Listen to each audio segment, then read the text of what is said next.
If there is only one thing you need to learn and understand about Magna Carta 1215, it's this.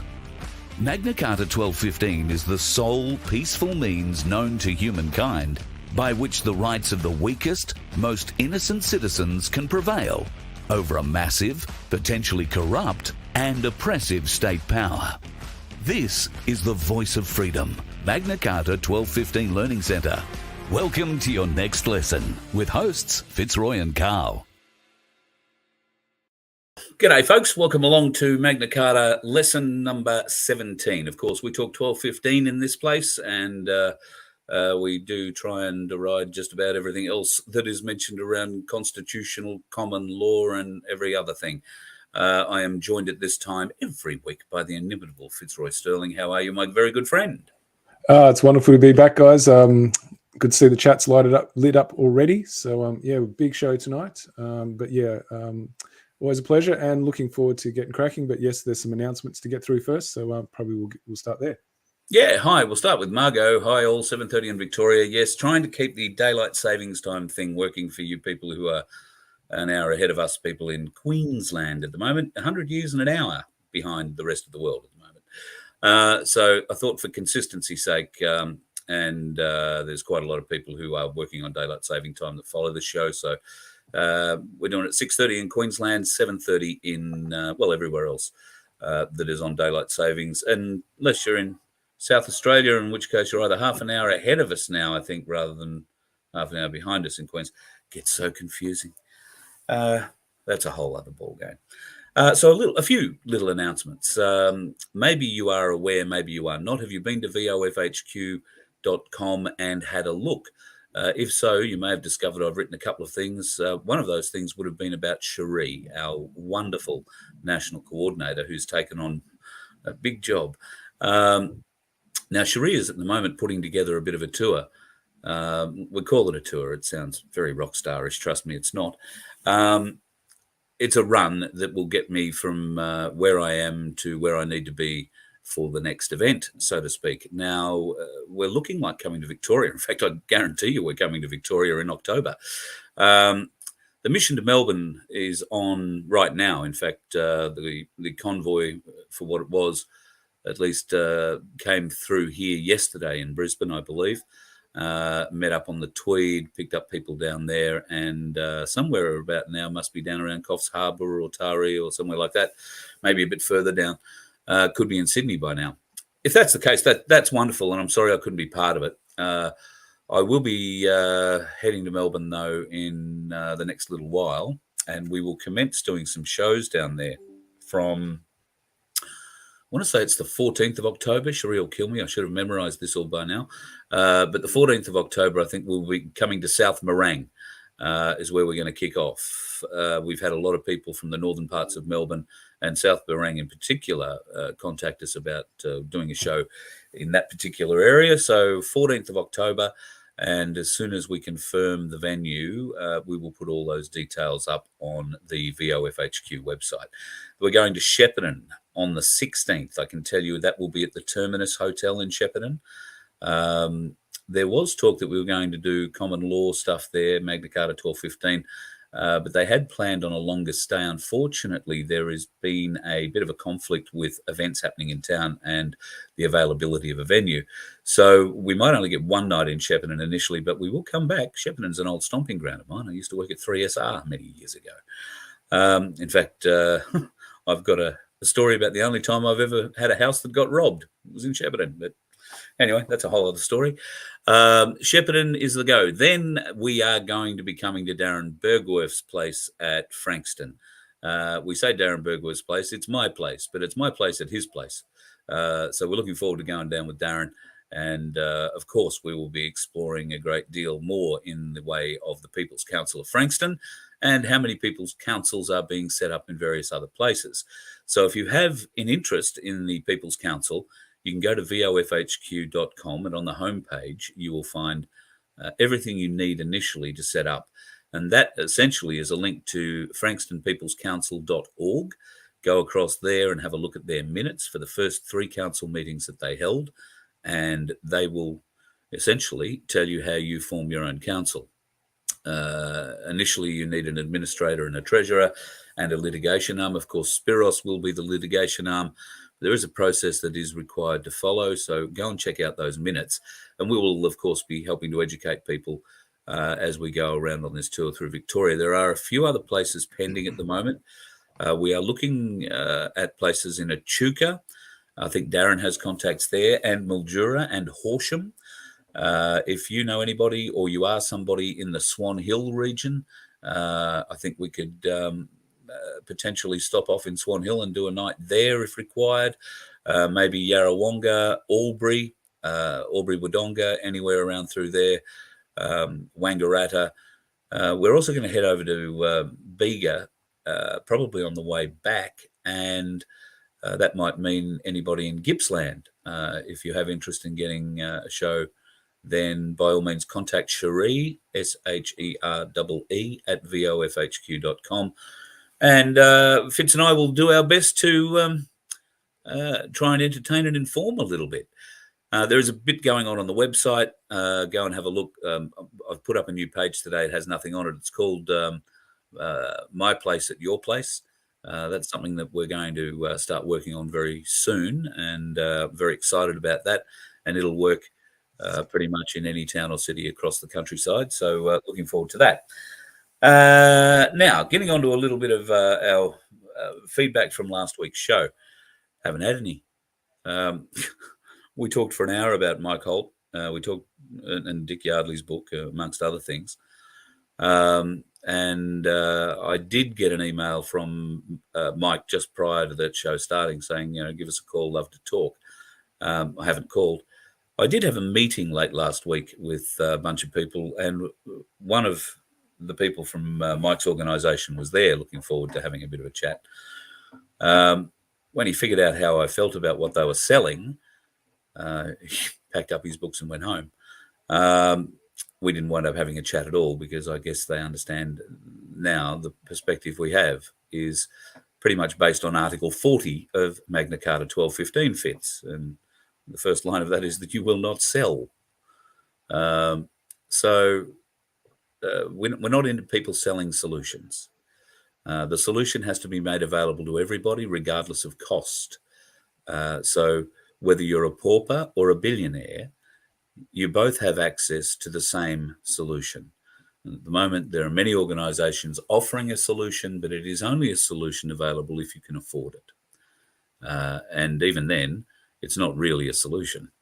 We'll have that battle again, of course, in other nights, but tonight we're not going to do anything like that. Fitz, you've got a few announcements. I've heard that you've been terrorised on social media in the last week, and you've said, huh? What? No, nothing. Yeah, that was real news to me. I'm like, if it's happening, it's not happening with my knowledge, so I don't know how they're doing it. So that was a real surprise when you raised that with me. I'm like, what? So clearly I don't know how to check social media very well if that's happening. Before I get into announcements, I just wanted to say hi to Chi Lee. I just spotted your message that from Calgary in Alberta, Canada, where it's -1 degrees, and it's 2:30 a.m. in the morning. Now that's some serious dedication. Also to the Galactic Larrikins, very cheekily put Thang, THAN, with the big letter Q for the 17th episode. Hint, wink, nudge. That one sort of stood out. Also, just some actual other announcements. The Telegram channel, guys, the one that you can find when you go to vofhq.com, click on Magna Carta 1215, and that'll show you the icon that you can click on. Just wanted to reaffirm some of the things we've got going on there.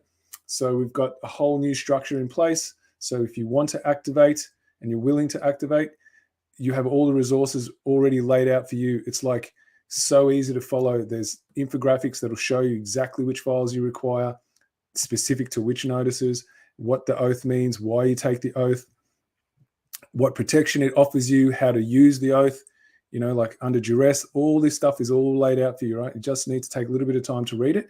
And we do recommend you read it first before you start asking the questions, because about 90% of the questions you have will already be covered in those resources. So we worked really hard from all the previous questions that have been asked. We collated them all and we answered them through all those guides. Plus, there's a frequently Q&A for frequently asked questions. That really elaborates on the other questions that we get asked a lot. So that's about 4 pages worth of really rock solid knowledge. I've had a lot of positive feedback about that. So I highly recommend, if you're on the channel, guys, you start reading that. Also, why it's important to stay on topic. We've got graphics about that. We're starting to produce little, marketing campaigns for little teasers that you can send out into your social networks. So if you want to help activate people's, curiosity or like their awareness to sort of, trigger their interest into what's happening in the world around them, we're starting to develop those things. So all you have to do is just send it off into your, they're already done for you. So that's a campaign we're running. We're working on building new things. The last one we just put out was to do with tax. So we're talking about things that are very general, so not specific. We're not having special interests in this. It's just what most people can connect with, but will help pique their interest to start looking deeper as to what the reason is that they're needing to have to struggle like the way they are. Like say if there's a 2-income family and they just can't make ends meet. Things that really where people are hurting. So we're going to look to do that. Things to do with family court. Stuff to do with police. Like we just want to start developing things that people come up against in their day-to-day life. That's a source of suffering and misery. That could possibly get some more people interested in the Magna Carta. So they're all things we've got going on. One of the things I want to do with the website is to build a section where there's a quiz, so people can actually test their knowledge of what they've acquired. And what I'm missing the knowledge of how to create that system where it'll be all multiple choice, so you won't have to fill anything in. But when you tick your answers, how what results you got, what percentage, which ones were right, which ones were wrong. So I'm putting a call out to anyone who has that knowledge to please get in touch with me at fitz@vofhq.com. Just send me an email so you can help build that if that's something you have skills in.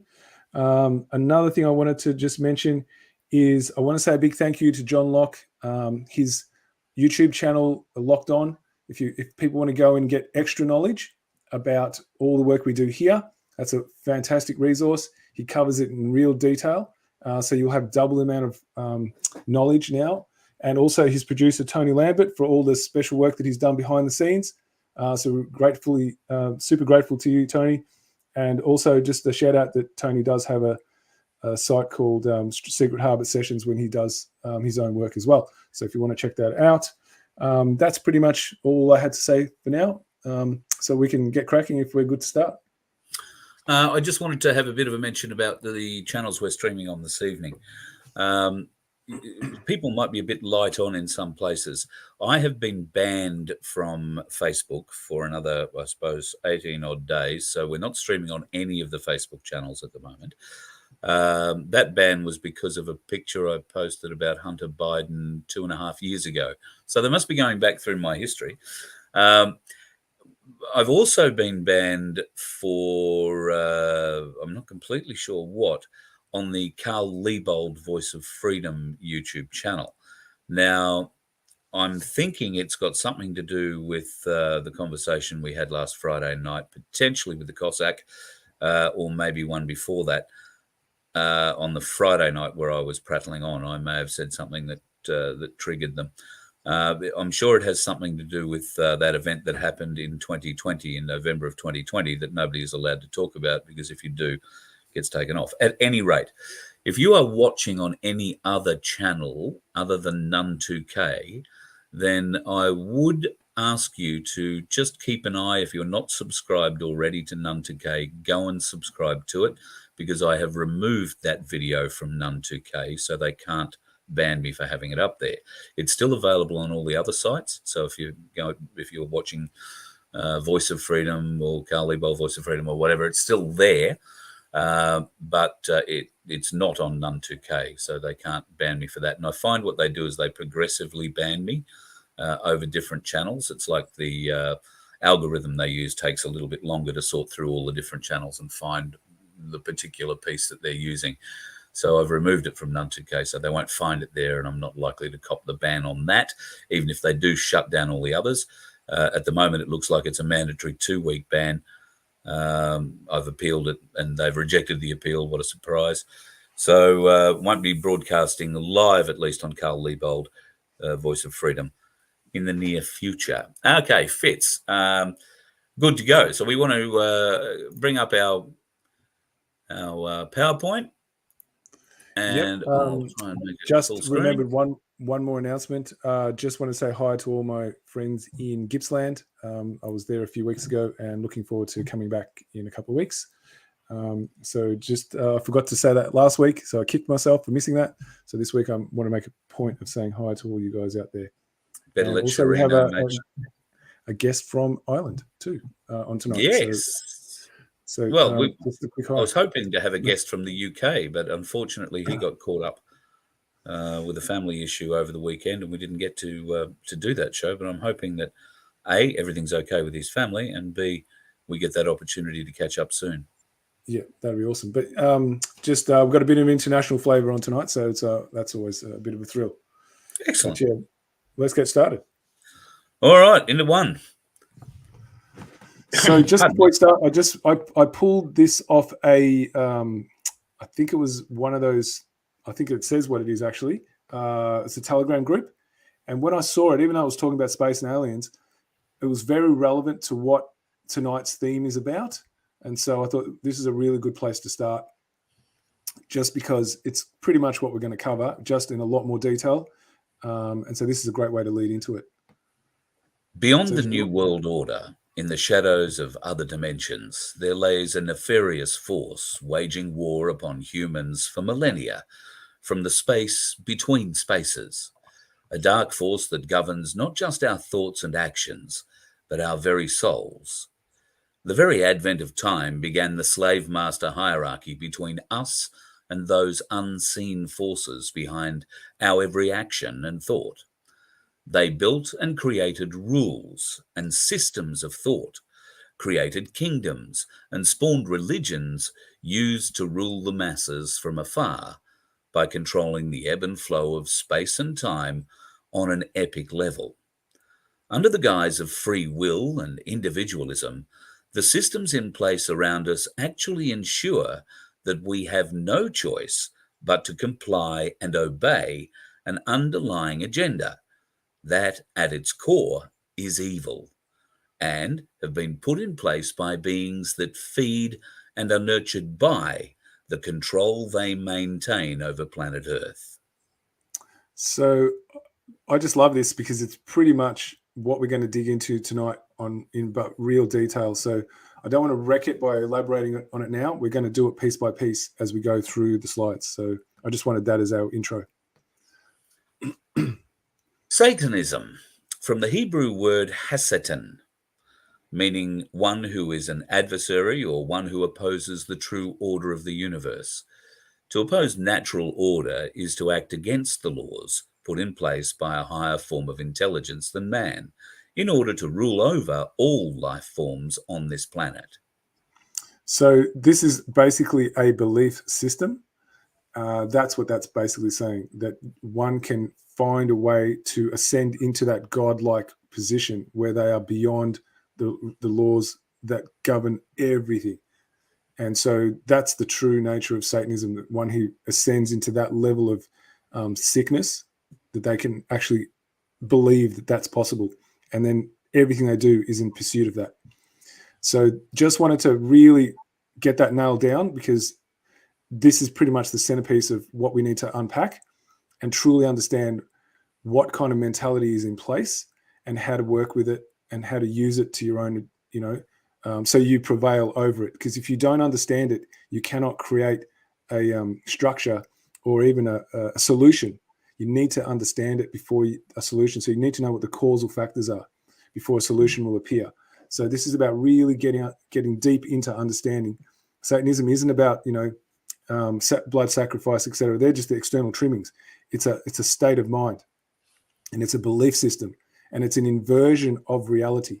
It's an inversion of the very laws of nature that bind us all, because that's what the overactive ego does. It wants to defy that which is verifiable and discoverable, and it needs to fool everyone else into believing it is true. Yeah. All right, next one. Moral relativism. This is always fun. Man-made laws that contradict and conflict with the laws of nature. The dialect where one action or behaviour is right and in one place and wrong in another. And then there is the B side: policy, procedure, legal, legislation, Roman canon law, admiralty law, bylaws, codes, and ordinances. That just about covers all the oppressive types in our life, doesn't it? Yeah. So I know I've spoken about this before. However, it's really, really important to understand what that term means. And so if there's a denial of that there is verifiable truth, right, that is undeniable, that is immutable, that can be discovered. If there's a denial of that, then there's a vacuum. So what happens when there's a vacuum is that it becomes relative what is right or wrong. So that's what it means. Moral, what's right and wrong, becomes relative to who? Those who believe themselves to be gods, and they get to create what is right and wrong. Right, and that's how it's done. It's done through government. So they, the policymakers, the procedure followers, the legal eagles, and the legislation makers, all are in conflict making these laws.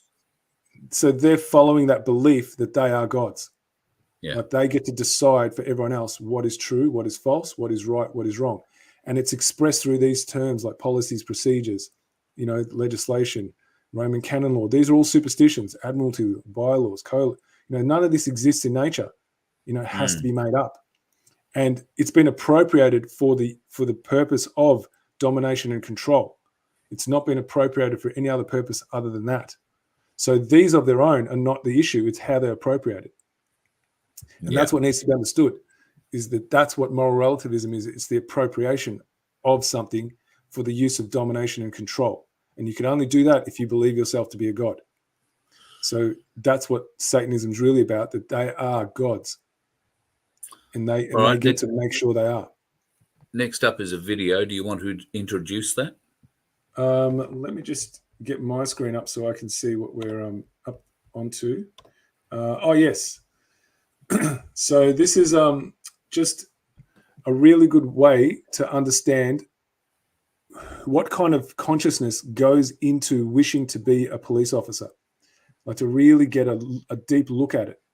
So, I just think it's really important for people to really start understanding who is enforcing and what kind of mentality and what kind of belief structure they run from, and just how dangerous it really is.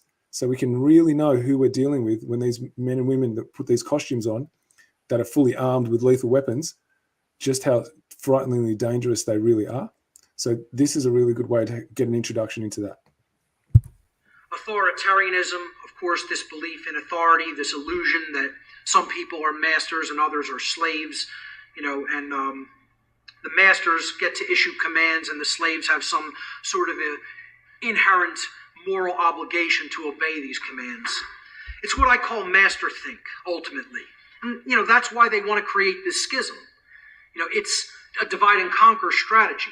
It's a very structured arch, you could look at it, where these two forces, combine and lean against each other. Left brain imbalance leans against right brain imbalance, creating a very rigid structure which is difficult to disassemble and take down because these forces play on each other.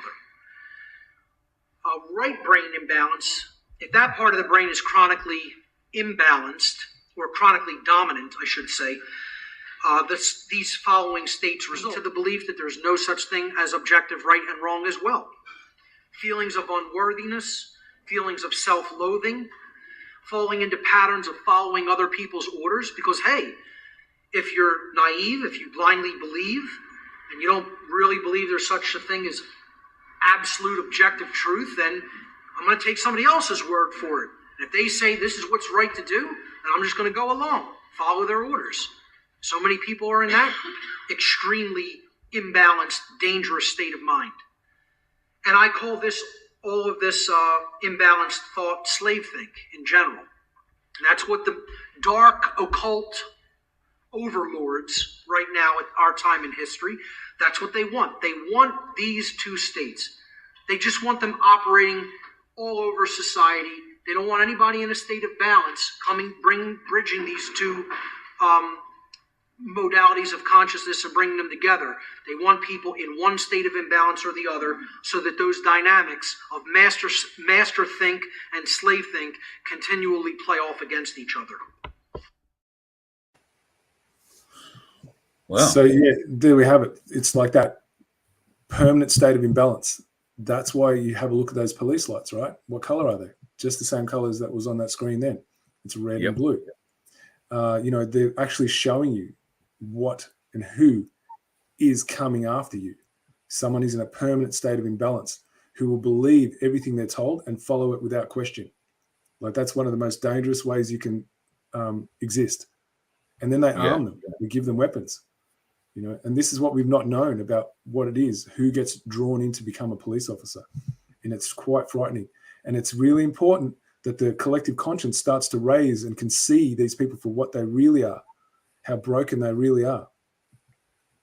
And so we're going to go look into that symbolism again. As you can see, we've done this before, but it's really good to recap. So you see the pentagram, the feet are on the ground in the way it was meant to be. And so you have a look, it connects into the trunk, the legs connecting to the trunk, the arms collecting to the trunk, and it goes into one central area, and it pops up towards where? Up, right? So that's your divine nature, the spirit, access to the spiritual world, pointing upwards. And then if you have a look, what happens when they invert it, you've got the spirit, which is the tip of the pentagram. It's upside down. It's buried into the ground. So that symbolizes death of the spirit, as you can see there down the bottom left-hand side. And then as we look at what we just spoke about now, you have a look at the actual pentagram that's on that Victoria Police hat, right? You can see the two legs are up in the sky. That's the symbolism for duality. Those, schism of the left and the right brain, switching from one to the other, never finding a balance point, always being out of balance, unbalanced. What's it feel like when you're unbalanced, right? That's what these people are, emotionally, mentally, spiritually. And then you can see the lights, right? The red and the blue.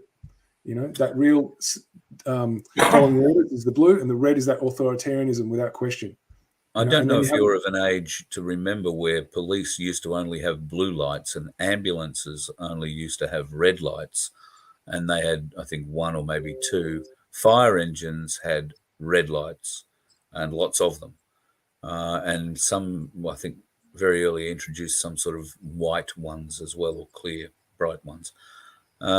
It's only really been in the last 30 years that black and white, red and blue lights have been used, I think.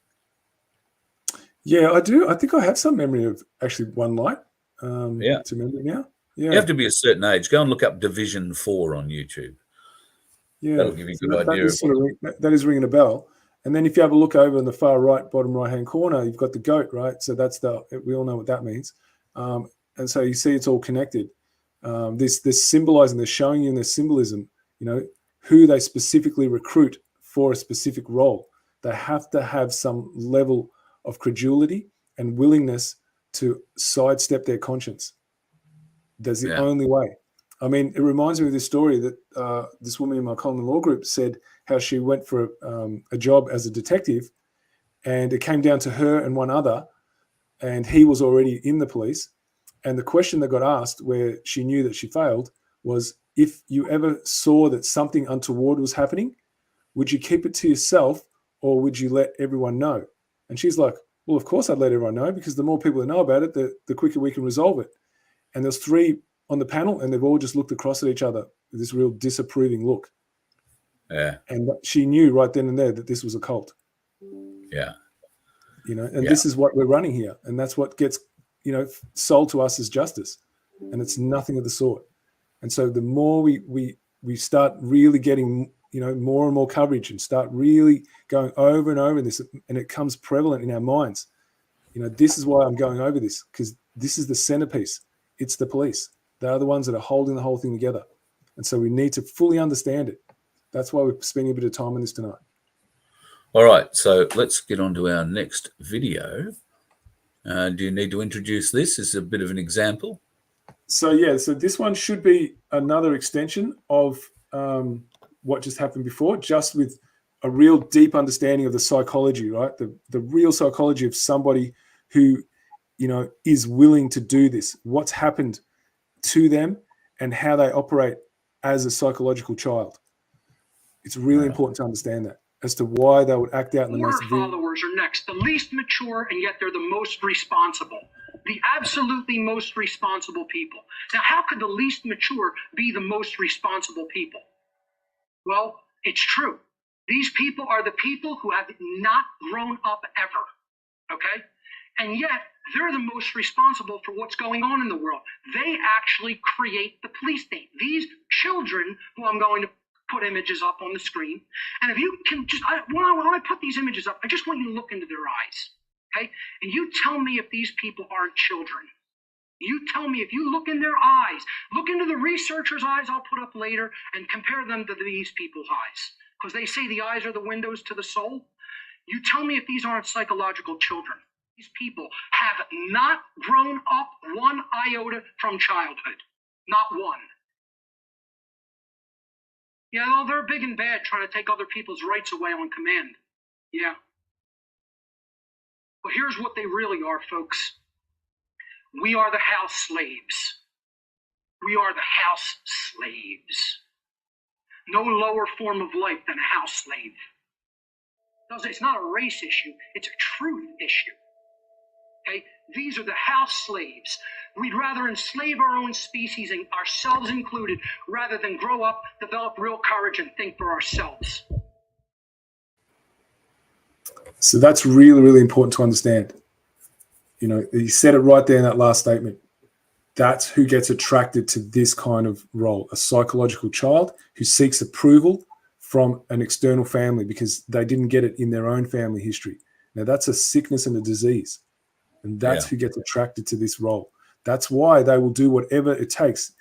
Like, did you see them leave their jobs? No. They've hardened up even more. I just got told a story today about a woman who tried to take money out of the bank, and it got to the stage where she needed to speak to the manager. And then the manager started shouting at her. So she shouted back. They threw her out of the bank. That wasn't enough. They called the police, and it wasn't the regular police that showed up. It was the public order response team. That's a tactical team. Could you imagine? Wow.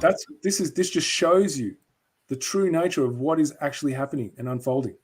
These people, you know, that are a tactical team came to deal with someone shouting at someone else. Like, seriously, is that going to de-escalate it or escalate it? And they're willing to do that for a paycheck. This is what we really need to understand, just how broken these people are. And they're given weapons. Yeah, that is fairly significant, I'll grant you. All right, the next one is another interesting video. This one's one of yours. Let me just have. Well, I guess they're all yours. Oh yes, this is one I did a while back. That just sort of reaffirms. You'll hear the officers saying it, right? He'll just say it out loud, like he's saying what he's willing to do for money. So it's just a really good one to reaffirm just what's been put on the table. So I'm really, really just going, you know, just one after the other, guys, just to really give you a big, strong, hard look at this. So there's no confusion as to who's running this for their masters. What kind of broken individuals are doing this?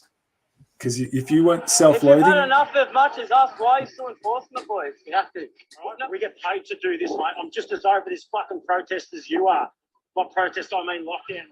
Fair enough. Unfortunately, I've got to do what I've got to do. And I'm not skilled to do anything else, mate. So unfortunately, at this time of my life, that's what I have to do. People are skilled. We don't get paid. We're not getting food at the moment. I hear you, mate. At the end of the day, I agree with you. Then why are you standing on this side and not with us? Because that's what I get paid to do. To talk to you the way I'm talking to you, as opposed to... Exactly, because it's not you're doing... That's fine, and I'm still asking you to go home, please. Yeah, get your paycheck so you and your wife can eat. We won't, but you can eat. So there you have it, right? He says, I'm not skilled enough to do anything else. How does he know? Do you know what I mean? Or is he saying, you know what? There's no chance I'm going to get the money that I get. You know what I mean? So why would I even, you know, I'm not going to take a drop in paycheck because we need to understand how much these guys get paid. It's like 60,000 or 65,000 as a constable, right? You got to think, where are they going to get that money having that dense consciousness, right? They don't have the intellect to go to university. So they're like, well, I'll just be one of these guys because I'll get really well paid and I don't have to be smart. Perfect. This is what has been set up because we don't understand the difference between law and legislation. We don't understand how we are actually supreme over government. If you don't understand that, this is a natural consequence. And so this is about raising the consciousness of everybody to understand how we got here. We need to understand the causal factors, and it's on us to start sharing that knowledge with everybody else. But first, we need to understand it before we can share it. That's why I'm making a point of this, guys. Like he said it out loud. He'll do anything for money. You know what I mean?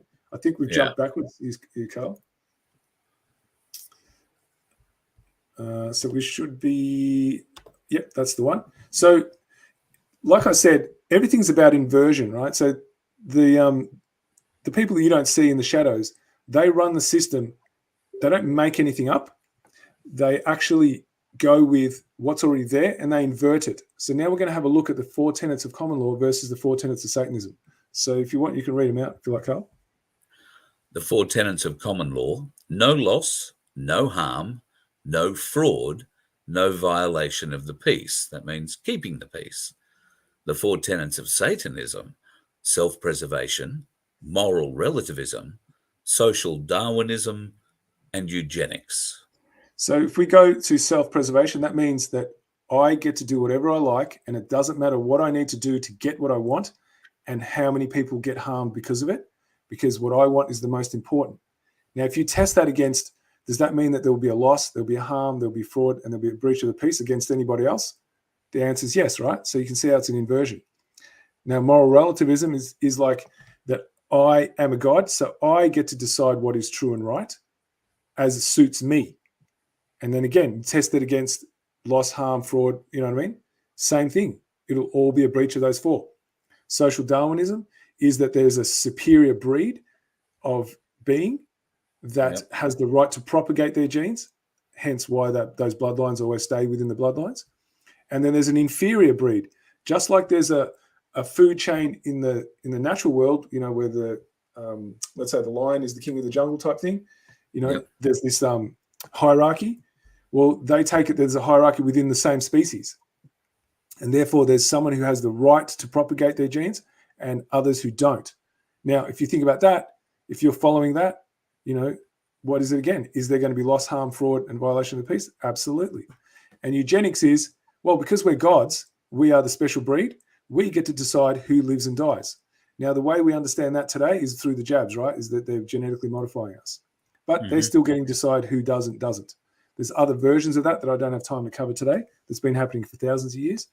But again, test it against, is there a loss? Is there a harm? Is there some fraud in place? And is there a violation of the peace? Obviously the answers are yes. So you see how it's inverted? It's always the opposite. So they don't create something, they just invert what's already there in nature. So I just wanted to set that up because when we start looking at courts and stuff, that's going to make a lot more sense if you understand this. Natural law, deterministic component. That which is predetermined is that which cannot be changed by any creation of nature or any action nature creations can take. Ego and conscience are predetermined, yet polar opposites. Ego is preoccupied with the self, which is necessary for survival. Conscience is the receptor to objective truth, necessary to access a deep, intimate knowledge of the intelligence inherent in nature in order to harmonize with the laws we are dependent upon to survive, propagate, and evolve as a species. So why I'm putting this up is now, if you understand that, we're going to try and unpack what happens in these fake courts. Is it a court of conscience? Right? So if you look at how conscience is described, is there like the use of the receptor to objective truth? Right? Does that happen in these courts? Even those people who think that they get wins in these courts, right? Are they activating that aspect of themselves? Or does it require them to step in and supercharge their egos? Which one? So we're going to investigate that very shortly. But I just wanted to plant the seed, so get the people thinking about what do they believe is really happening in these fake courts, right? Could there ever be justice if it's driven from ego? So if we have a look at this on on the white side, right? This is the court of conscience. What is there? There's a jury of 12. Now, with a jury of 12, there is no judge, there's a convener. And we've gone over this, but it's always worth going over again. Now, a convener does not decide on any matters of the law. It doesn't have any influence of what the jury decide. There's 12 judges and they are the jury. And it's a court of conscience because that's what they're activating. They're not here to be right or wrong. They're here to establish harmonious existence. So there's been some kind of disturbance in the balance of nature, and their job is to try and find a way to reassert that. All right. So they're looking to make sure that there's no malicious intent in why the accused is there. And if there is, then there needs to be consequences for that malicious intent. But that needs to be established without any shadow of a doubt. So if there's one individual in that 12 that just can't see it, then it's decided not guilty, right? And so this is the spirit in the physical form, because we're accessing our higher capacity within ourselves, right? And it's going beyond the physical realm. It's our understanding of justice and injustice. You know, it's how we intuitively understand no loss, harm, breach of the peace, and no fraud, right? We intuitively understand that. And so we're accessing that part of ourselves. We're going deep. It's like a deep growth moment, you know. And so this is what's called a natural rights tribunal, where there is no one dominating individual in this space at all. And the whole purpose is to give to the quality of life. That's what we're trying to do. We're trying to reassert the quality of life for everyone. So there is no injustice. There's only justice that prevails. Now, if we look over to the black side of the courts that are there today, it's a total inversion. Instead of having 12 judges, there's one. And what are they? They are all three aspects: the judge, jury, and executioner. So what are they? They're like a god. Now, this is an overactive ego state that believes itself justified to be in this position. So you are walking into the altar of Satan here, because remember what Satan meant? One who opposes the natural order. So this is in opposition to the natural order of conscience. All right, so that's what you're stepping into. And you see the term, you're not called the accused, you're called a respondent. You know, and the way they say it is that you are the respondent, so you get to respond. See the way it's all set up? And so now you're not a living being with a conscience, you're a dead fiction, because that's why they present it that way, right? So if you're dead fiction, you're soulless. And that means death of the conscience. There is no space for the conscience to exist. Now, you'll hear stories all the time where people walk into these fake courts and they're trying to invoke common law. And they'll just say to them outright, the magistrate will just say, that's not what we do here. And he's absolutely correct, because that is not what they're doing here. He's not actually telling you a word of a lie. So why do they still believe they can? This is the mind trick that people keep going into. And so then they need to step in this space where their ego is in overdrive. But what's really happening here is a ritual sacrifice that most people are not even aware of. And so this is why we do not walk into their fake courts, because we're giving energy into the very opposite of what we're seeking. And you cannot build truth from a lie. I've never seen it done before. So how are you going to walk out of here in a dignified way? You cannot. Yeah.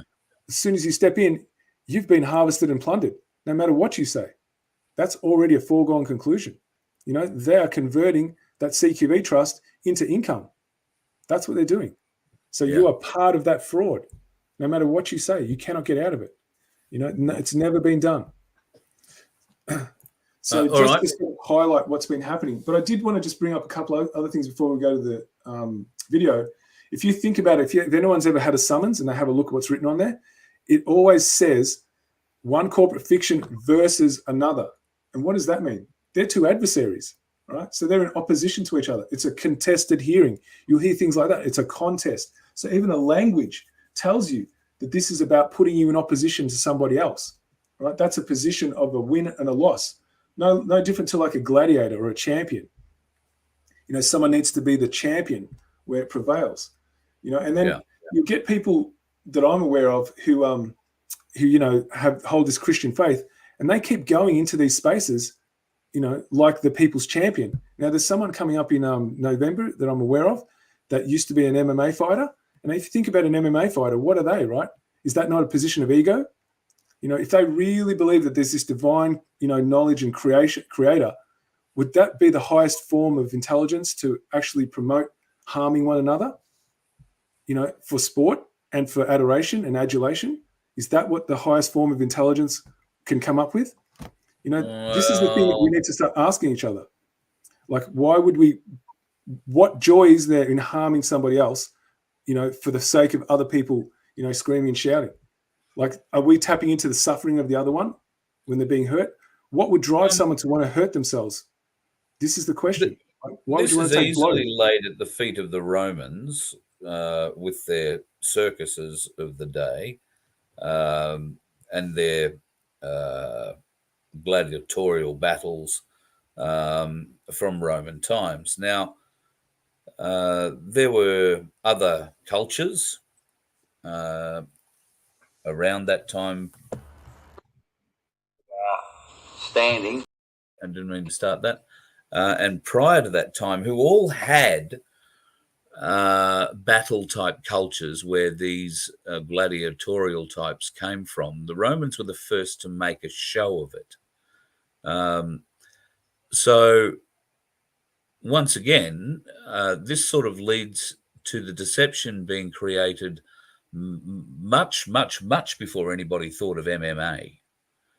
So I guess what you're saying here is that the deception has been created thousands of years ago, that, this kind of, now we call it sport, but gladiatorial conduct has always been part of what they have given us as either entertainment. Well, it is entertainment and distraction. But it also creates a lust for violence. Oh, yes, that too. And that's the real part that's not being looked at. Like, if you can get people to enjoy violence, you have got a very good slave class. Because if people inherently enjoyed violence, right, no one would complain about it. They'd never say a word about it. They would just go, oh, this is wonderful. Let's keep doing this. So nobody enjoys it when it happens to them, but they're more than willing to be a spectator in it and watch others. Like, is that not a sickness? You would not accept it yourself, but yet you're more than happy to pay and watch someone else suffer. Like, think about that confused state. That's your thoughts, actions, and emotions being in contradiction to one another. And how many people take a look at it? A proper look. Because you see, in the physical realm, we've got cavities we can hide from ourselves. But in the spiritual realm, what you do here in this physical will carry over into the spiritual, where there is no cavities. You cannot hide from the things you've done and what you believe. That will catch up to you and will carry over into eternity for you. And so here's your opportunity to atone for all those mind tricks that have been played on you. And if you don't do it here, you won't get a chance to do it in the spiritual realm. You have to come back again and try again. And then you might incarnate as something of a lower consciousness. So this is where we get a chance to lift. But if it's not brought to our attention, how can we do it? So this is why I'm bringing this up, right? So this individual has taken it upon themselves to be the people's champion. They used to be an MMA fighter. They loved the adulation they got there. Now this is just a continuum of it. More adulation. I'm going to win for the people. I'm going to be the people's gladiator. Well, there is no rock stars here. We are all responsible for this, not one individual. So we all need to take our own version of responsibility and come together as a unified force. There cannot be any rock star, no one superior being who can do it for everybody. That's the same thinking that created the problem. And you cannot fix a problem with the same thinking that created it. That's not possible. So we all talk about moving into this, higher 5G state. Oh, not 5G. What is it? 5D. Yeah. A 5D state. But we don't understand the actual thinking we're using is still stuck down into that, that earthly, third dimension. 3D. Yep. And it needs to be brought into our consciousness, and sometimes that needs to come from outside, to pique that interest. Sure. So this is why we're doing this, right? It's to really get you guys to start thinking deeply about what you've really given your energy to, and who are your champions, and why do you need a champion? Right? That's still some kind of external savior, and that's not going to change anything. We're still going to be stuck as slaves if we still attach to that. Be your own champion. Yes, and we're going to be part of a collective champion. Because you see, if you set up a dynamic where there's win or lose, that's a temporary state. Because as soon as you win, it's like a sugar rush. It goes up and then it crashes. And then you've got to go and win again. Well, there's no permanent state of peace there. What we're looking to do... Conor McGregor might be a great example of that for those who are aware of him. You're probably not, but Conor McGregor would be a great example of of the Sugar Rush champion. Yeah, and that's the whole. That's why they constantly got to. Why do they keep got to winning all the time, no matter what sport it is? Why isn't it just enough? Because it's a temporary state. There's no permanent satisfaction there, because our lives are dependent. The greatest joy we can ever get is when we contribute to the well-being of somebody else, and we see how our contribution has enriched their life. Well, the feelings we get back from that are twice as powerful as the one they get. There's all right. So greater let me throw this at you. For AFL player or people that know AFL, and for people that know NRL, Geelong won the AFL Grand Final, flogged the Swans, and Penrith won the Grand Final, flogged the Eels for the NRL. Now, we've spoken about sport being in conflict because it does create this win-loss mentality, but I would also argue that every one of those players has been formed into a team, particularly in the case of Geelong and Penrith, that is formed through the community, supporting the community and supported by the community at phenomenal levels. I would argue that any personal gratification that the players get from winning the grand final at the end of a season after a year of hard work and effort put in towards it is shared with those supporters that have, and Victorians that died in the wool supporters of their footy team, and I dare say the Penrith folks are just the same, or NRL folks are the same. So the joy that has been given to the supporters of the team by the team winning, and in some cases, I know in one case, certainly it may have happened in others, that one of the players presented his grand final players medal to one of the supporters in the supporter group and gave it to them. Now, it's hard to argue that sport is all bad and winning and losing is all bad when it seems such a huge amount of joy has been given to a group that have supported their team all year. Am I well off track with that? That's obviously a lot of beliefs that a lot of people hold, but let's unpack that, shall we? So if you go and watch a team that's there to tear another team apart, you're getting joy out of someone suffering. Well, hang on. Right? Tear another team apart is not what I would categorize an AFL game about. Nor particularly the NRL games. The violence has been taken out of the game. Hang on, hold it. When you say violence, you're probably meaning like fisticuffs. What is crashing bodies into each other than a violation of one's integrity? And that's what the purpose of the sport is. It's for bodies to crash into each other. Is that the highest form of consciousness we can offer? Well, no, I don't think that's the purpose of the sport. The purpose of the sport is to kick the bit of dead pig between the two dead trees at the end of the ground. Yes, but what is the way that it's actually been allowed to happen? Well, it's done so in a combative style. This isn't darts. Yeah, exactly. So but darts is just as competitive, just without the shoulder bumping. Mind you, I'm told that a fair bit of that happens around the bar. So let's get back into the matter at hand, because we're speaking about football and rugby, right? Well, so no, I'm speaking generally about teams and their supporters getting the gratification that they do. But how is it the only way you can get gratification through a win or someone? Because what's it feel like to lose? Does that ever get considered? Shit. I barracked for Collingwood for so many years. I know exactly what it feels like. So why would we set up that as the dynamic of life, that someone has to feel shit and someone has to feel good about someone else feeling shit? Like, what kind of consciousness is that? If you're a Collingwood supporter, you only feel like shit for a little while because you always know there's next year, and it gives you a challenge. It gives you a goal. It gives you something to strive for. And for those people whose lives are lived around football, mine's not, but for those people whose lives are lived around football and they can't wait for the preseason games to start,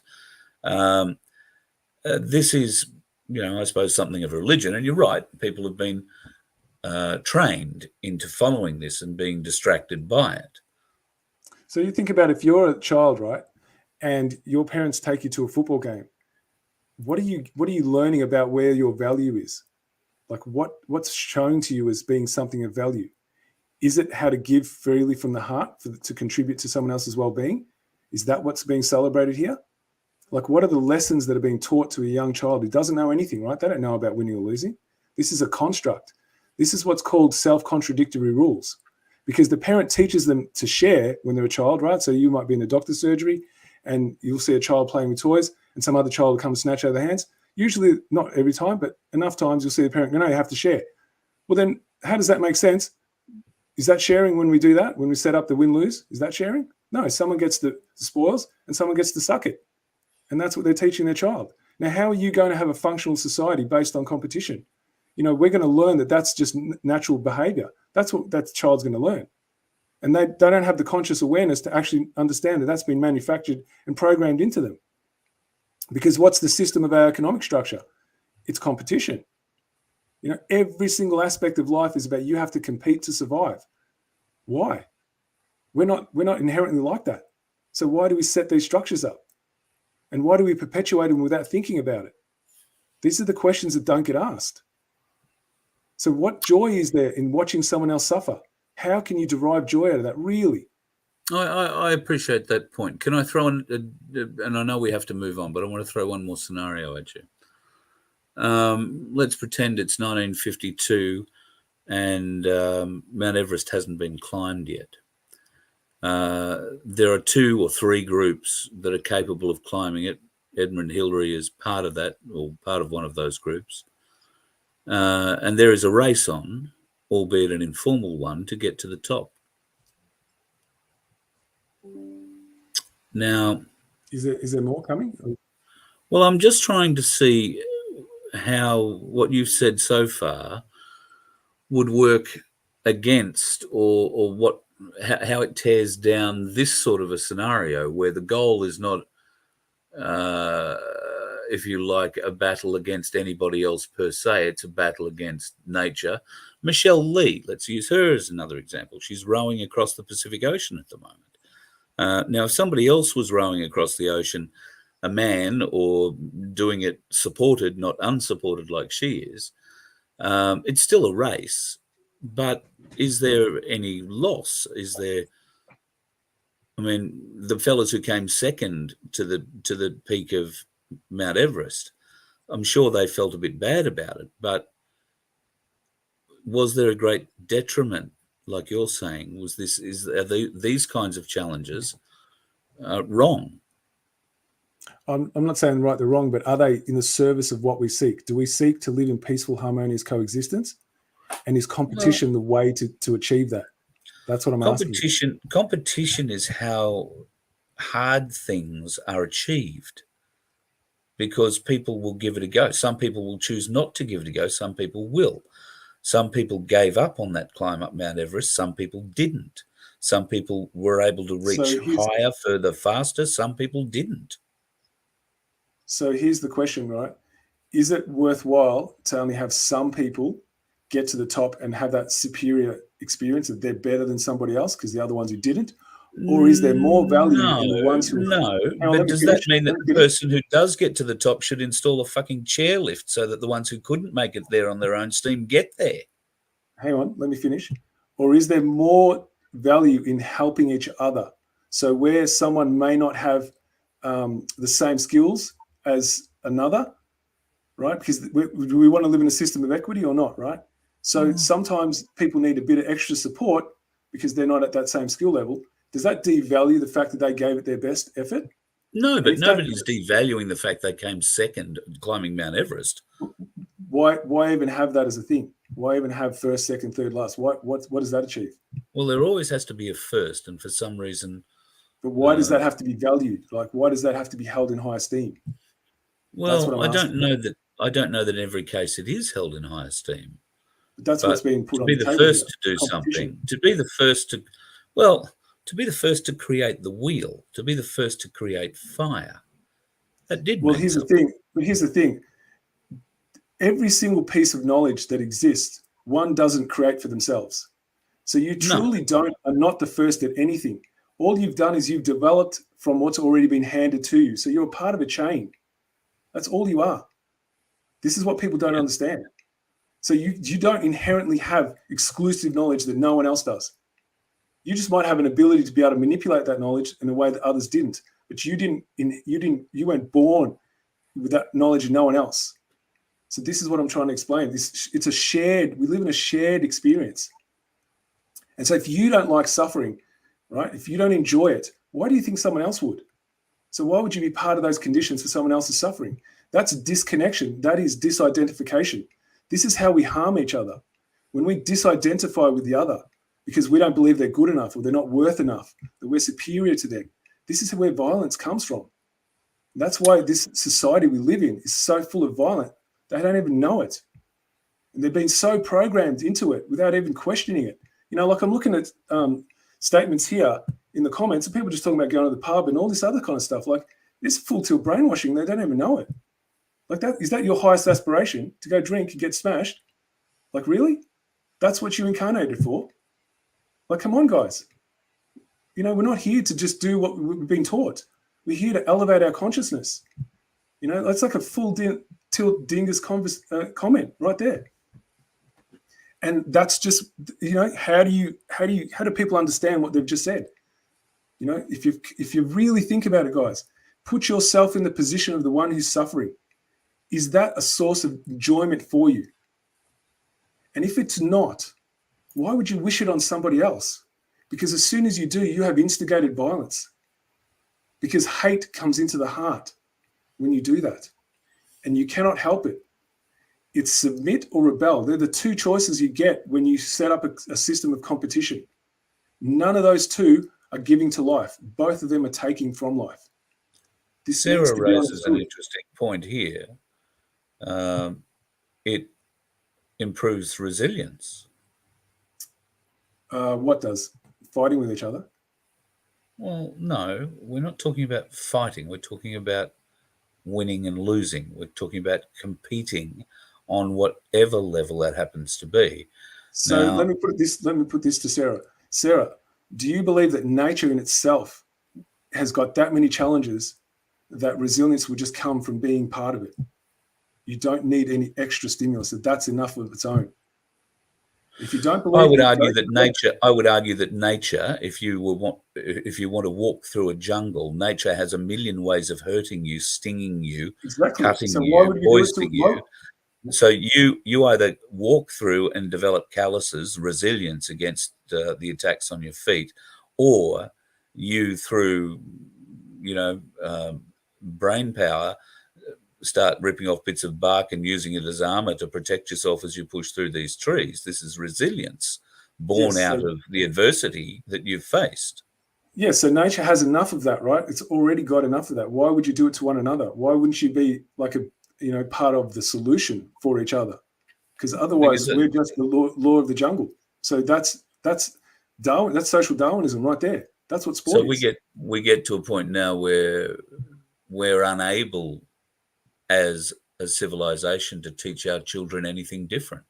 Exactly. So people don't understand how deeply programmed they are. You have a look at all these people talking about sport saying it's a choice. No, it's not. Because people are shown that they will get adulation, that they will get self-worth. You know, they'll get all their needs met if they are good at it, right? And so what they're chasing is approval, external approval, right? You know, this is what people don't understand. They don't understand the inherent motivators, the real deep, dark motivators that no one wants to look at. They just think that's just what it's like. But they don't understand what's really behind it. And then if you don't understand that, you don't understand how you're being manipulated. And then you're a very good slave. Well, that's a big statement. And if they're a very good slave and they that's don't what I do, understand, guys. I do big statements. That's what you come for. You didn't come here to get the easy way through. Yeah, but if you must explain those statements clearly so that people understand them and don't walk away feeling insulted by them. Now, I think we're trying to do that. But which part is confusing? I'll go over it. Well, I don't know. I think we'll leave this bit for the moment and move on because I don't have all night tonight, unfortunately. So the next slide is this one, the karmic debt slide. Oh, no. I think we were meant to go into the court. Oh, I haven't shown that video. Right. Okay, let's watch that. Give me 1 second here. There we go. Standing and defending the matter under common law, not admiralty law.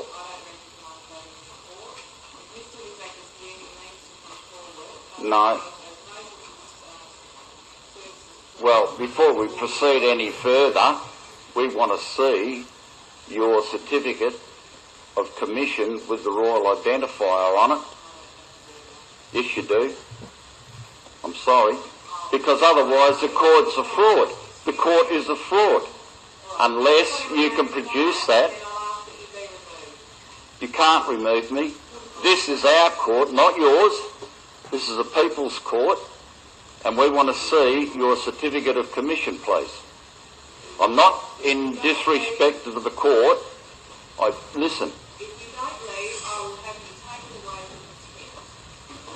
And if you don't produce, you can't, you don't. And either constitutional aspects of the court. Now, the magistrate... Mr. Williams, I suggest you be quiet now, okay? You've been asked to leave the court, okay? If you refuse to leave, you're now under arrest. Well, okay? Just let There we go, otherwise we're all going out. I don't consent to you arresting me. Okay? they on my bags, they can go with my secretary. We don't want to. This is our court. Don't touch me, please. Stand up. I don't consent. Stand up.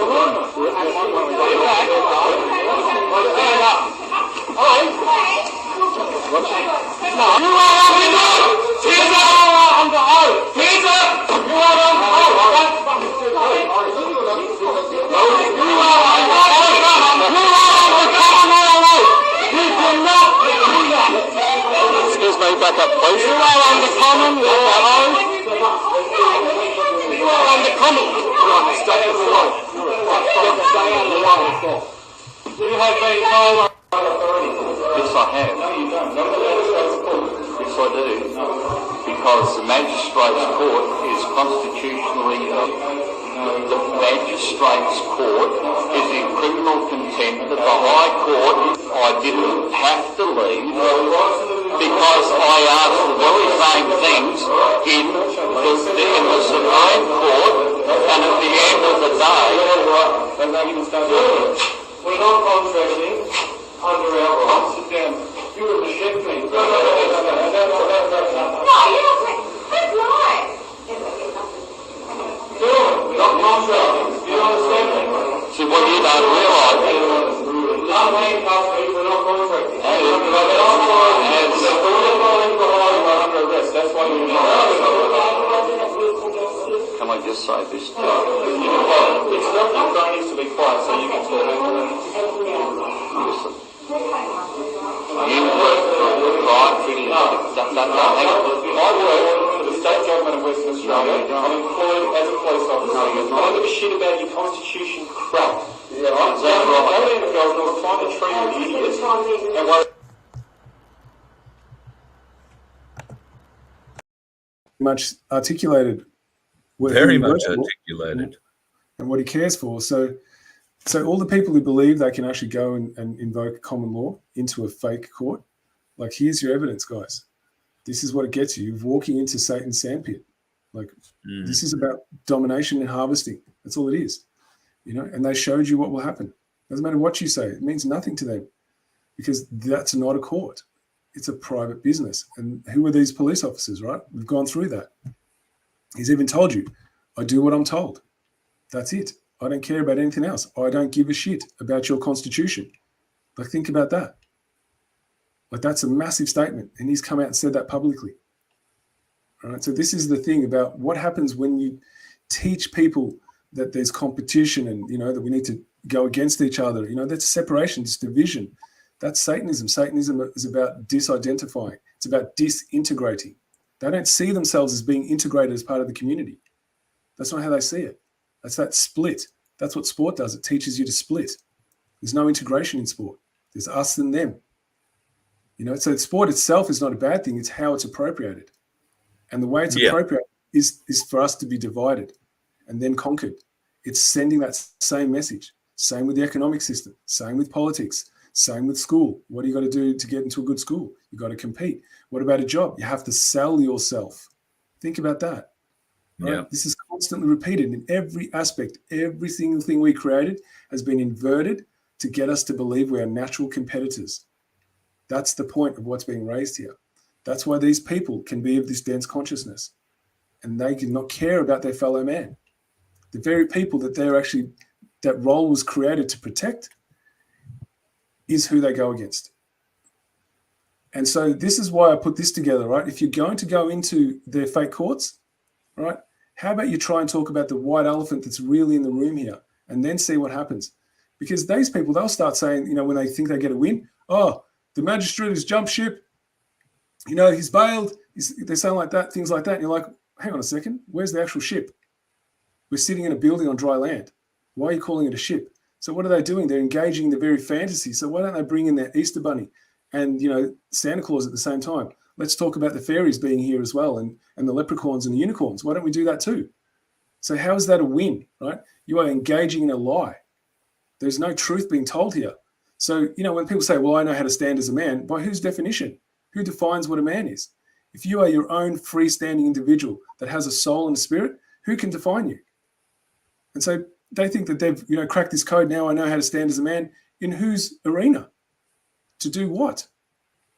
To be a good slave and perpetuate slavery, and then what do? Your ego gets supercharged and you think, well, I've worked out the code, so now I'm going to charge for it and I'm going to teach others how to do it.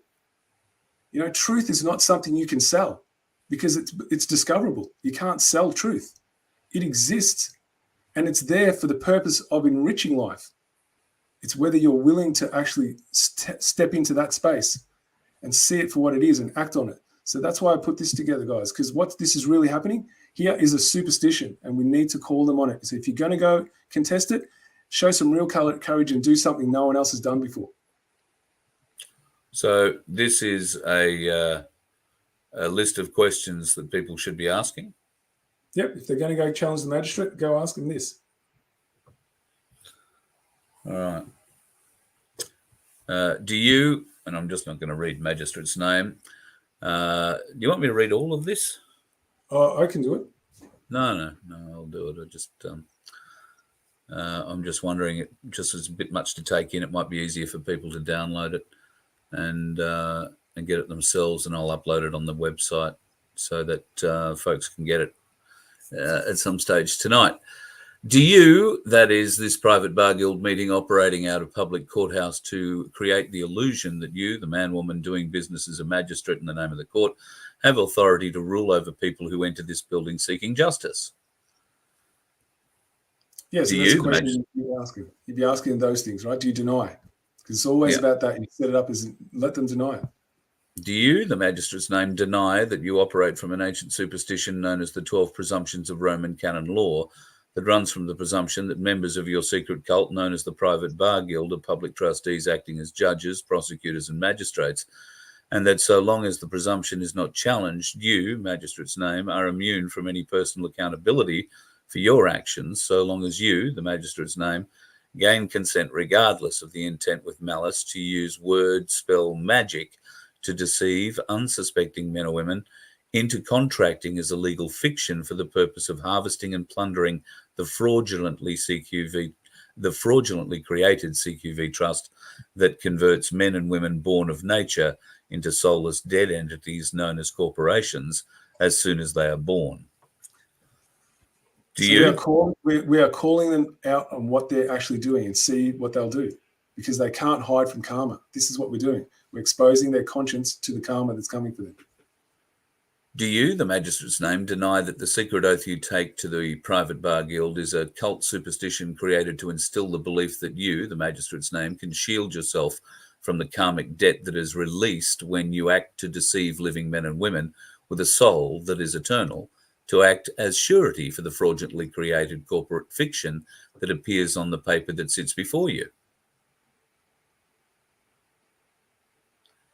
Do you, the magistrate's name, deny that the act of malicious intent to have I, your name, a living man, woman of nature with a soul that is eternal, act as surety for a fraudulently created corporate fiction for the purpose of creating a debt instrument, which then gets converted by the maker of said instrument to income, is by definition money laundered and requires you, the magistrate's name, to make a conscious decision to carry out said action in order to bring misery and suffering into reality.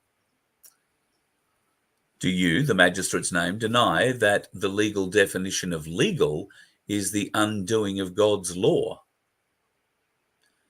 Do you, the magistrate's name, deny that the definition of Satan is one who is an adversary or the one who opposes the real order in the universe, known as natural, spiritual, moral, cosmic, and God's law? Do you, the magistrate's name, that this room is a contest arena for invoking dead legal entities to act in opposition to one another, as depicted by the one all capitals corporate title V's, another all capital corporate title, hence setting up the unnatural state of opponents where the winner takes the spoils? Do you, the magistrate's name, deny that the ancient superstition you and your cult belief system seeks to invert the laws put in place by a higher force and form of intelligence than man in order to rule over all life forms on this planet? Do you, the magistrate's name, deny that the ancient superstition you operate from is an expression of moral relativism, which is the second tenet of Satanism, hence a cult ritual that inverts the laws of creation, where all men are born free, to justify the diseased belief that there exists a superior class of beings that are entitled to become self-appointed gods, ruling over man with absolute power and impunity, escaping the consequences built into the fabric creation for such behaviour? Do you, the magistrate's name, deny that you are consciously aware of the transgressions you commit against the laws of creation upon which you rely, not only for your survival, but for the quality of your existence, and that while you cannot escape the karmic debt no matter how often you participate in the rituals of your cult, as evidenced by the sheer scale and magnitude of the illicit substance and alcohol abuse along with the diseased perversions you participate in privately? Do you, the magistrate's name, deny that there is no job title, no theatre production, no cult ritual, no standing army of armed policy enforcement agents that can shield you from the moral guilt and karmic debt that you are personally responsible for while doing business as magistrate of this court, and that the sheer magnitude of the debt you have incurred from years of harvest and plunder is so immense that it will haunt your soul for eternity? Do you, the magistrate's name, deny that the only way to atone for the transgressions you commit against the laws of creation is to stand before the jury of the people and publicly confess the transgressions you have committed with an authentic intention to accept the judgment of the very people you have transgressed against in order to mitigate the level of karmic debt that burdens your soul? I, your full name, in full knowledge of the transgressions you, the magistrate's name, doing business as magistrate of this court, registered as a private corporation as evidenced by ABN number and GST registration date, are committing, reject all your devious and deceptive attempts to have, I, your name, hold the karmic debt for your malicious intent to harvest and plunder my soul through the strategy of appropriating fear and magic word spells to gain what your cult defines as consent, hereby publicly proclaim the full karmic debt and moral culpability released for said transgressions rest solely with you, the magistrate's name, for eternity. So this is just an understanding of what they're doing, guys. You know, because if you're going to go there and invoke that it's going to jump ship and bailed and all that kind of stuff, that's engaging in a fantasy. So all these people who are the naysayers going, oh, well, you know, they'll throw you straight out. Well, what's the difference? Do you know what I mean? So if you're going to go down with the truth. Yeah, you sure. know, that's basically it, because you're going to go down either way. So why not stand with the truth? You know, because they won't accept the 1215 in there. So if you're going to go in there, speak the truth. You know, it's just as simple as that. If you know the truth, speak it. But why engage in the fantasy? What have you achieved there? You know, and then see if you have courage, see what happens. So before you knock it, try it. If you're that courageous. Otherwise, you're just giving your energy into more slavery, and you think you've had a win. So if you're not going to do that, then you follow the 1215 procedure where we never step into their courts, ever. And we challenge them outside, and they can't do it. They can't actually prove that they have any authority. And the more of us to do it, the faster this will change. Absolutely. But you need to activate, guys. So they're your choices. That's why it's been put before you. All right. Let's get back to our slides. Juggling with mice at the moment. Human intelligence, the openness, willingness to be influenced by the other when in interaction. One who operates from intelligence does not fear knowledge because they trust in their individuated consciousness to discern knowledge from belief. Conversely, one who operates from pure ego is in a perpetual state of fear, hence the will to defend beliefs to the death. So that's what I've seen in the comments tonight, like the bottom end, right, is the people unwilling to actually step into another way of being. The death of the imagination. This is the full program state. And that's the sad part. Most people won't recognize that. And you'll see it by the comments. They just go with what they know, what they've been shown, without the capacity to imagine another way of being. Well, that's death of the imagination. If your imagination can't activate, how can you create a new world? Where's that going to come from? Right. And so this is the limitation. I've watched it in the chat just go over and over. People just repeating what they know, never stepping into a new space. So we're seeing it in real time here. So why I've done this, I just want to say before we go into this, I wanted to really get into the space of this statement because it really got me thinking. And so what we're going to explore here is very new, but I'm hoping it's going to have value for people. Certainly going to be interesting. Roman Catholicism has attempted to overthrow the principles of Christianity and the laws thereof many times throughout our ancient history by covert means. Yeah, so this statement really got my interest. I thought, what does he mean by that? The principles of Christianity. What specifically is he talking about? Because it's very general. And so then I started really going into it. And then, this is just what I'm postulating, guys. I'm not saying this is true. It's just something for your consideration. So what we're about to get into is probably uncharted territory. So let's see where it takes us.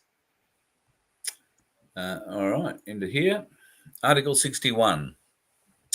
Laying the transgression before the Crown or Judiciary, petition to have that transgression redressed without delay.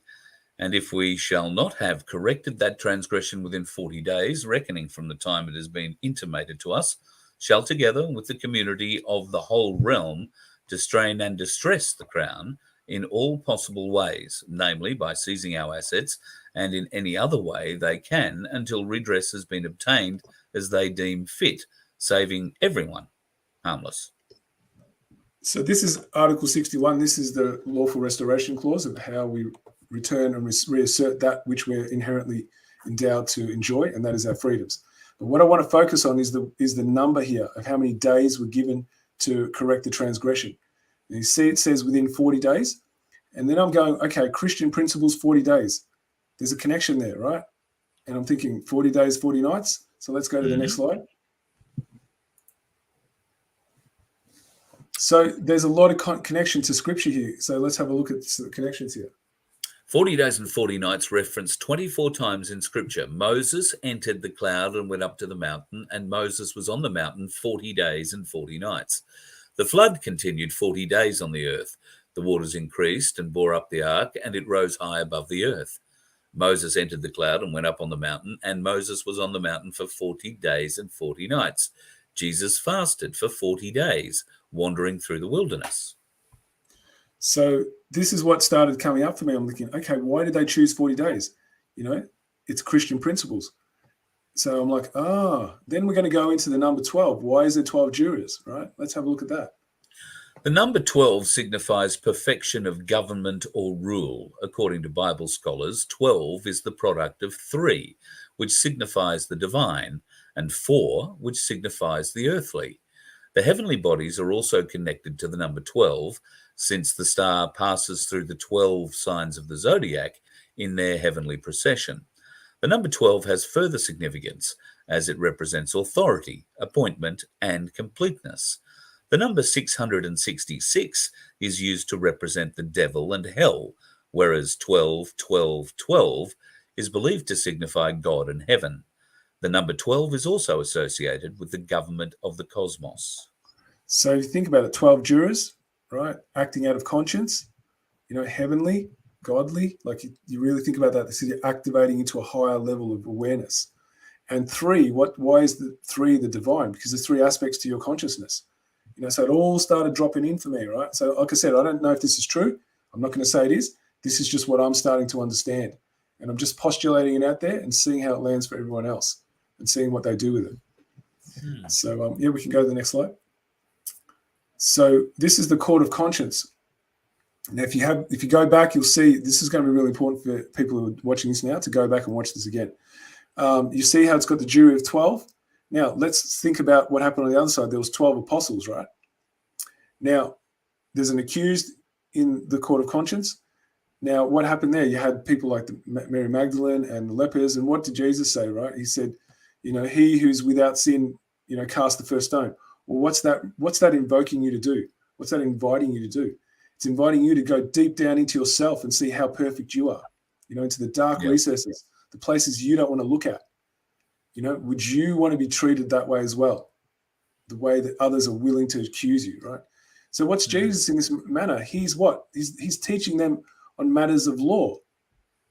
That's what he's teaching them, just like a convener would.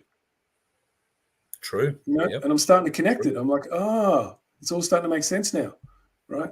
So, that was God's law, right? Which other people call natural law, and what happens in a court of conscience? It's about natural law, So there's a real big overlap here, guys.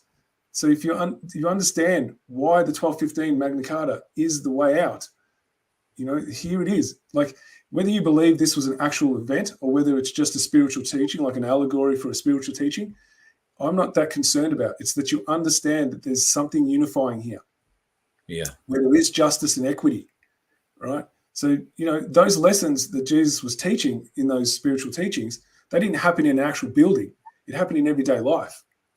And how was the Magna Carta built? It was built from our experience of everyday life, of what's required for there to be justice and equity.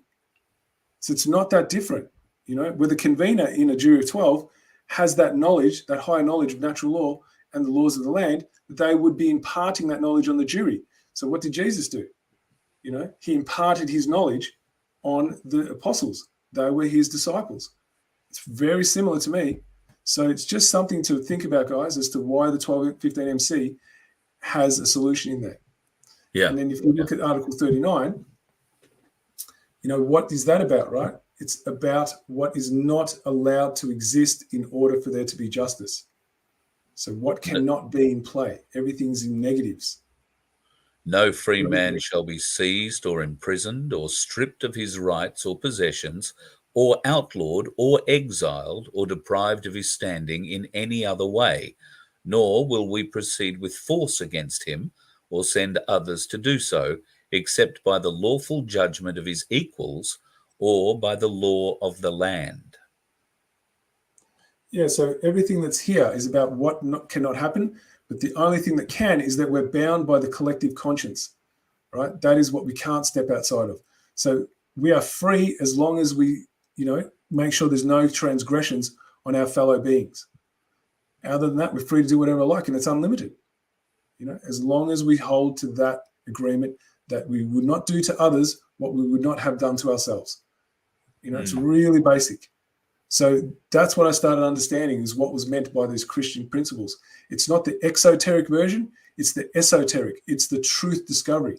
It's the path to the discovery of universal truth, which is undeniable and immutable. That's the true nature of it. And you can only do that through your conscience, because your conscience is the conduit that gives you access to that level of knowledge. This is what this is about. And that there's nowhere else that's enshrined that the people agreed to live under than the 1215 Magna Carta. Absolutely. So this is a roundabout way to really understand why we've gone down this path. And here endeth the lesson number 17. Thank you, as the word was put to us earlier. All right, mate. Appreciate it. Lesson number 17, locked and loaded. That was a good one tonight. A lot of very interesting points raised, and I'm going to look forward to going back and having a bit of a look through the chat. I've got to wind things up, unfortunately, because I have a different interview I need to get to. I'm on a bit of a short time frame for somebody in the US, so I have to shoot off. But once again, thank you for tonight. If people have questions, they can email you at fitz@vofhq.com, or they can go onto the vofhq.com website and check out the Magna Carta 1215 page. I will load up that karmic debt document. So quickly, I just spotted some spelling errors, so I'll probably need to mend it first, and then you can load it up because I just spotted it. Oh, roger that. So let me do that first. Well, then, folks, I won't do it. I won't make that happen tonight. I will make it happen tomorrow. Fitz, if you can sort that out for me, that'd be great. Yep, no problem, guys. If you are looking for a Magna Carta show, folks, Cherie at vofhq.com. Let her know where you are. If you're down in Victoria, Gippsland, Western Victoria, Northeastern Victoria, Central Victoria, we're keen to hear from you. Darren Bergworth's going to come on the road for us for a couple of, for a week anyway. And we'll end up back down at his place for the big finale. And also Tasmania, we're coming. Look out. It looks like we're going to come over sometime, maybe either in the last week of October. And we'll be doing a number of shows there, be there for maybe a week or so. So looking forward to coming down there and checking out Tasmania. Never been there before. So along with doing some Magna Carta shows, Fitz, I might even be able to go and have a look at Port Arthur or something like that. Yes, you might, just indeed. Just want to say thanks to everyone for sticking around tonight. Yes, it was very confronting, but that was on purpose because we need to challenge ourselves to look past the limits that have been set for us by others. And if we're not going to do that, we're not going to grow. So that's pretty much the point, guys, is challenging past the limits that someone else has set for you and you stepping into your true divine nature and you set your own limits. But you can't do that until you actually understand the limits that have been placed on you and they're not from you. Auslander, thank you for not holding it against me. I will have you know that when I said I was a Collingwood supporter, it was a long time ago. And I burnt my Collingwood scarf after the drawn grand final in the 70s. In fact, now that I think about it, it wasn't after the drawn grand final. It was the week later where we lost by the largest losing margin ever in a grand final at that stage. Thankfully, I think Carlton now have that record. But it's just what we hope. Although the Sydney Swans could probably hold that by now. At any rate, I haven't barracked for anyone in a long time. I don't pick sides anymore. Well, only this one, hey, Fitz. Yeah. Well, let's hope there's only one side, and that's the side of truth. Absolutely. Thank you again, my friend. Thank you, folks, for spending your Monday night with us. Hope you've learned a little bit here. And if you do want to help us out, you can hit the donate button on the vofhq.com website. We would appreciate that. And if you do want us to come and do a show in your town, Sheree, SHEREE at vofhq.com is the email address. Get in touch with her. Tell her where you are. Tell her when you'd like us to come. She'll give you a list of the ideas that we need to get there. And if we can make that happen, then we would love to make that happen. Thank you, my friend, for coming in again on your Monday night and spending time with us. It's a pleasure. So I'm glad we've been able to back it up 2 weeks in a row. So fingers crossed we can keep that momentum going, and we'll see you all next week. Excellent. Have a good one. Talk to you next week. Shall do. Good night, guys. You let one ant stand up to us, then they all might stand up. Those puny little ants outnumber us 100 to 1. And if they ever figure that out, there goes our way of life. It's not about food. It's about keeping those ants in line. That's why we're going back. Does anybody else want to stay? Let's rock!